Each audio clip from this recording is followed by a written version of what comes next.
Sebelum ni saya dah cerita macam mana Sevilla buat gross tracking daripada bulan Julai, Ogos sehingga bulan Disember. Hari ni saya akan sambung macam mana diorang buat net tracking daripada bulan Disember sehingga bulan Mei ataupun bulan Jun. Pertama, diorang akan tengok semula semua players dalam fasa gross tracking. Maksudnya kat sini ialah Monchi dan juga tim scouting diorang tak akan asingkan dah players ikut diorang punya liga. Jadi diorang omit semua tu, dia akan kumpul players tu. Macam saya cerita tadi, 500 hingga 550 orang players tanpa asingkan diorang dari liga lah. So dia akan campur semua. Tak kira siapa, Messi akan duduk setanding dengan player-player daripada Liga Belgium sebagai contoh. Kedua, mereka mula tengok players ni dalam situasi yang berbeza. Kita selalu tengok sebagai contoh, pemain bila dia main home sahaja dia boleh sumbang banyak gol. Dia punya defensive attribute dia power bila dia main home. Tapi bila main away dia tak boleh nak score goals, dia tak mempengaruhi permainan seperti yang dia tunjukkan masa dia lawan home. Jadi ini ialah apa maksud scouting players dalam situasi berbeza. Ada juga pemain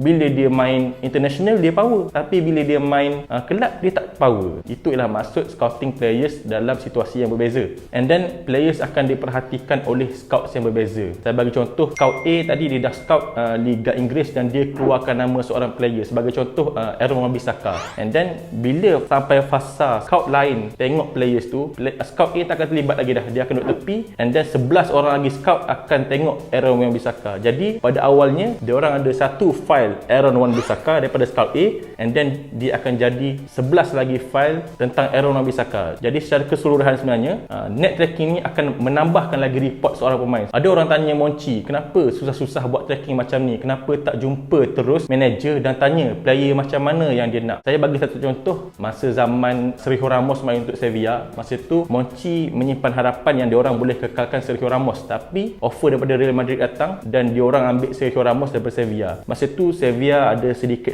shortage lah, dia bagi center backs, dan Monchi belajar daripada kesilapan tu dan dia terpaksa contact kawan-kawan dia dekat bahagian Eastern Europe untuk dapatkan seorang pemain yang ada attributes lebih kurang Sergio Ramos, dan masa tu dia dapat Ivica Dragutinovic kalau tak silap saya. Harga okey dan prestasi dia pun puas hati, dan daripada saat itulah Monchi cakap yang dia tak boleh nak scouting players ikut manager. And then ada orang tanya pula, kenapa Monchi tak scouting je semua jenis player ikut macam manager nak? Ini kita ambil tiba daripada kes Unai Emery. Masa tu Monchi dah jumpa Unai Emery dan dia tanya Emery, kita nak main sistem macam mana? Emery cakap dia nak main sistem macam ni. Jadi Monchi arahkan semua scout dia cari players yang sesuai dengan sistem Unai Emery. And then tiba-tiba PSG datang dan cakap, saya nak ambil Unai Emery jadi coach diorang. Dan Monchi sendiri dan Emery berpendapat bahawa offer ni too good to be turned down. Jadi diorang cakap ini bagus untuk carry Emery, so Emery boleh pergi kepada PSG dan Monchi dan scout dia terpaksa buat kerja semula. Sebabnya lepas tu Jorge Sampaoli datang. Jorge Sampaoli nak bermain dengan sistem lain. Walaupun tak banyak players yang kena tukar, tapi sistem yang berbeza memerlukan sistem pemain yang berbeza.